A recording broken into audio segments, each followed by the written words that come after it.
और मैं चैलेंज कर रहा हूं मथुरा के पवित्र नगरी से पूरे भारत के शंकराचार्यों को चुनौती है, पूरे भारत के रामभद्राचार्यों को चुनौती है कि मुझसे शास्त्रार्थ कर लें और सिद्ध कर दें कि आदि गुरु शंकराचार्य ने कहा ईश्वर को साकार कहा है। अभी पिछले दिनों रामभद्राचार्य ने, ये बड़े दुख होता है हमको कि ये बड़े बड़े पंडित हैं, बड़े बड़े विद्वान हैं, इसमें कोई शक नहीं रामभद्राचार्य विद्वान नहीं है, लेकिन दुख इस बात का है विद्वान होते हुए भी स्वार्थ में आकर के झूठ बोलते हैं। झूठ बोलना बहुत बड़ा पाप है, झूठ बोलते हैं। उन्होंने कितना बड़ा झूठ बोला, उन्होंने ये झूठ बोला कि परमात्मा को निराकार कहा जाता है, लेकिन निराकार का मतलब आकार रहित नहीं है। निराकार का मतलब उसके साकार का खंडन करना नहीं है, उन्होंने कहा। क्योंकि उन्होंने तर्क क्या दिया वो आप सुन लीजिए। वो कहते हैं कि निराकार शब्द जो है वो ये बतलाता है कि वो आकार रहित है, ऐसा नहीं है। क्योंकि आकार रहित होता तो परमात्मा को अनाकार कहना चाहिए था। अब गंभीर विषय उठा रहा हूं। यदि परमात्मा वास्तव में आकार रहित है तो रामभद्राचार्य कहते हैं तब उसको अनाकार कहना चाहिए था, निराकार नहीं कहना चाहिए था। हेतु क्या दिया? हेतु ये दिया कि संस्कृत में जैसे उचित होता है, अकार आदि स्वर आदि में उचित में उ अक्षर अच है, अच माने स्वर है, और उसका उल्टा कहना होता है तो निरुचित नहीं कहते, अनुचित कहते हैं। अब सुनते जाइए तर्क उनके, सुनने में तो बड़ा अच्छा लगता है, इसका मैं खंडन करूंगा कि उचित को उल्टा कहना होगा तो अनुचित कहते हैं, आवश्यक का उल्टा कहना हुआ तो अनावश्यक कहते हैं, निरावश्यक नहीं कोई कहता, उचित का उल्टा निरुचित नहीं कहता। यदि वास्तव में परमात्मा आकार रहित होता तो उसको अनाकार कहा जाता, निराकार नहीं कहा जाता। ये बात सुनने में अच्छी लगती है, और इसलिए अच्छी लगती है कि जो पत्रकार प्रश्न कर रहा था वो पत्रकार कोई संस्कृत के व्याकरण का तो पंडित था नहीं, उसके आसपास भी जो बैठे हुए लोग थे वो भी कोई व्याकरण के पंडित नहीं थे। सब लोग ताली बजाने लगे, कहे वाह कितनी बड़ी बात कह दी। मैं आपको एक जानकारी देना चाहता हूं, रामभद्राचार्य जिस गुरु से पढ़े हैं व्याकरण, उन्हीं गुरु से मैंने भी व्याकरण पढ़ा। ये पब्लिकली बोल रहा हूं।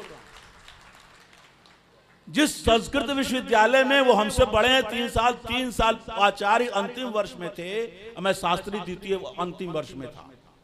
उनका पुराना नाम गिरधर मिश्र है। ये मुझे पता नहीं था, मेरे स्टूडेंट ने वो क्या होता है विकिपीडिया देख करके निकाला। हमने कहा ये तो, अब वो कितना गलत बोलते मैं बतला देता हूं आपको। ये बताइए कि आधार का उल्टा निराधार होता है कि नहीं? आधार रहित को निराधार बोलते हैं कि नहीं? बोलते हैं ना। आश्रय के उल्टा निराश्रय बोलते हैं कि नहीं? आहार का उल्टा निराहार होता है कि नहीं? आहार का उल्टा निराधार है, आधार का उल्टा निराधार है, आश्रय का उल्टा निराश्रय है, आलम्ब का उल्टा निरालंब है, आत्म का उल्टा नैरात्म है। तो ये कैसे कह सकते हो कि निरुपसर्ग आजादी शब्द में नहीं आता प्रारंभ में? ये बहुत गलत बात बोलते। और फिर जो निरुपसर्ग है, वो निरुपसर्ग के बारे में पढ़िए स्वामी दयानंद का अव्ययार्थ, या स्वामी दयानंद से चिढ़ है तो न पढ़िए, अव्यय के ग्रंथ पढ़िए। उसमें लिखा है कि निरुपसर्ग के 2 अर्थ होते हैं। एक अर्थ होता है निश्चय और दूसरा अर्थ होता है निषेध। तो आहार का उल्टा जो है निराहार, ये निषेध अर्थ में है। आश्रय का उल्टा निराश्रय, निषेध अर्थ में कि आश्रय नहीं है। आहार का उल्टा निराहार, निषेध अर्थ में है। ऐसे ही आकार का उल्टा निराकार भी बनता है और आकार का उल्टा अनाकार भी बनता है। और मैं चैलेंज कर रहा हूं आज इस मंच से, मथुरा के पवित्र नगरी से पूरे भारत के शंकराचार्यों को चुनौती है, पूरे भारत के रामभद्राचार्यों को चुनौती है कि मुझसे शास्त्रार्थ कर लें और सिद्ध कर दें कि आदि गुरु शंकराचार्य ने कहा ईश्वर को साकार कहा है। आदि गुरु शंकराचार्य ने अनाकार भी लिखा है, ये भी बात मजे की बात। जिस अनाकार शब्द की वकालत कर रहे हैं, खुद इन दो सूत्रों के भाष्य में शंकराचार्य ने लिखा है, तस्माद एवं जातीय केसु श्रुतिषु ब्रह्म अनाकार में वो अवधारितव्य। इस प्रकार के श्रुतियों के मिलने से तय है कि परमपिता परमात्मा ब्रह्म अनाकार ही है। माने जो तुम अनाकार को कहते हो, अनाकार कहा गया है। अनाकार निराकार में कोई फर्क नहीं है। जो अनाकार है वही निराकार है, और ये सारी श्रुतियों में उसको निराकार कहा गया है। जैसे राम भद्राचार्य ने बहुत बड़ा झूठ बोला कि आर्य समाज के प्रवर्तक स्वामी दयानंद रामायण को नहीं मानते, राम को कल्पित बतलाते हैं। इतना बड़ा झूठ, तुम इतनी बड़ी गद्दी पर बैठे हो, 32 लाख रुपया लेकर कथा करने जाते हैं। अमेठी के एक पंडित ने बुलाया, उनको 32 लाख रुपया लिया। रुपया लो, 32 लोग खिला, चाहे 52 लाख लो, हमें उसमें कोई आपत्ति नहीं है, लेकिन झूठ क्यों बोलते हो?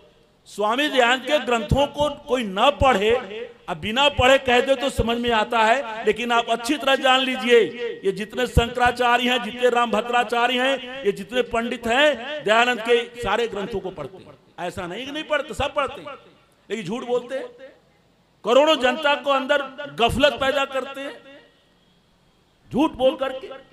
तो भाई ऐसे झूठ को बोलते हो? स्वामी दयानंद ने 20 जगह, एक दयानंद संदेश ने रामायण पर विशेषांक निकाला था, उसमें मेरा भी लेख था। और यहाँ तो ये तो तपोभूमि है, तपोभूमि पत्रिका निकलती थी यहाँ से, ईश्वरी प्रसाद प्रेम उसके संपादक थे। पूरा शुद्ध रामायण यहाँ भी रखा हुआ है, देख लो। शुद्ध हनुमत चरितांक लिखा हुआ है, यहाँ भी देख लो।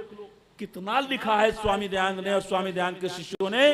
पूरी वाल्मीकि रामायण का आदि से अंत तक ब्रह्मचारी अखिलानंद झरिया ने अनुवाद किया, उसका संशोधन युधिष्ठिर मीमांसक ने किया। रामायण का जो पश्चिमोत्तरीय संस्करण है, रामायण वाल्मीकि रामायण के प्रामाणिक 4-5 संस्करण माने जाते हैं, उसमें पश्चिमोत्तरीय संस्करण लाहौर से आर्य समाज के विद्वान पंडित भगवत दत्त जी ने उसका संपादन किया। आप इतनी झूठी बात बोलते हो कि राम को कल्पित कहते हैं रामायण। अरे हम तो इसी बात को भी चुनौती देते हैं कि मूल वाल्मीकि रामायण में राम का जो चरित्र है, उसकी एक एक बात से आर्य समाज इत्तिफाक रखता है, एक एक बात से इत्तिफाक रखते हैं हम। लेकिन राम का अवतारवाद, राम के ऊपर बहुत सारी बातें बाद में प्रक्षिप्त कर दी गई हैं। और बड़ौदा संस्करण ने, बड़ौदा जो क्रिटिकल एडिशन निकाला है वाल्मीकि रामायण का, उसमें से उन्होंने हजारों श्लोकों को निकाल दिया है प्रक्षेप को। तो ये लोग गलत बात का प्रचार करते हैं। जिस मंत्र में स्वामी दयानंद ने वेदों के आधार पर ये आर्य समाज का दूसरा नियम बनाया, सबसे जो तीसरा नियम है, वेद सब सत विद्याओं का पुस्तक है, और वेद ही अकेला ऐसा ग्रंथ है जो परमात्मा के वास्तविक स्वरूप को बतलाने वाले जितने भी संसार में ग्रंथ हैं, चाहे वो जंदावेस्ता हो, चाहे तौरेत हो, या जबूर हो, या इंजील हो, या कुरान हो, या बाइबिल हो, या अभिधम पिटक हो, सुत्त पिटक हो, विनय पिटक हो, भागवत हो, महाभारत हो, पुराण हो, स्मृतियां हो, जितने भी ग्रंथ संसार में धार्मिक संप्रदायों के ग्रंथ हैं, उन सब में केवल और केवल वेद ही एक अकेला ग्रंथ है जो परमात्मा के वास्तविक स्वरूप को बतलाता है। वेद का प्रसिद्ध मंत्र है, सब प्रयगात शुक्रम अकायम अव्रणम अस्नाविरम शुद्धम अपाप विद्धम कबीर मनीषी परिभू स्वयंभू याथा तत्तो अर्थान व्यदधाथा स्वतिभ्य समाभ्य।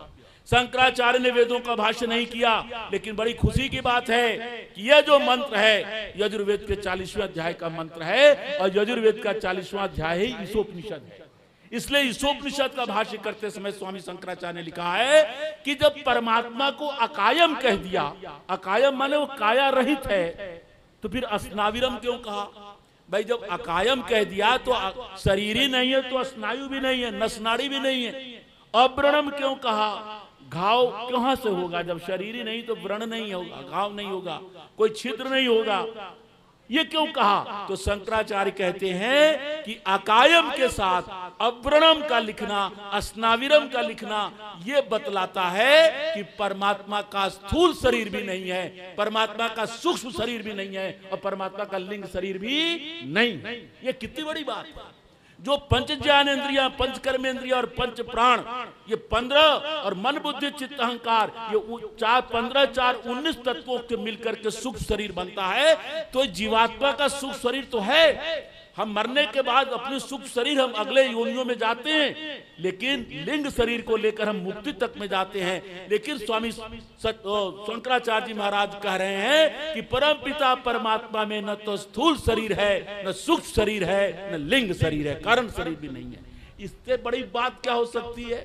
इसलिए आर्य समाज के प्रवर्तक स्वामी दयानंद ने कहा वेदों के आधार पर कि ईश्वर सच्चिदानंद स्वरूप, निराकार, सर्वशक्तिमान, न्यायकारी, दयालु, अजन्मा, अनंत, निर्विकार, अनादि, अनुपम, सर्वाधार, सर्वेश्वर, सर्वव्यापक, सर्वांतर्यामी, अजर, अमर, अभय, नित्य, पवित्र और सृष्टि करता है और उसी की उपासना करनी योग्य है।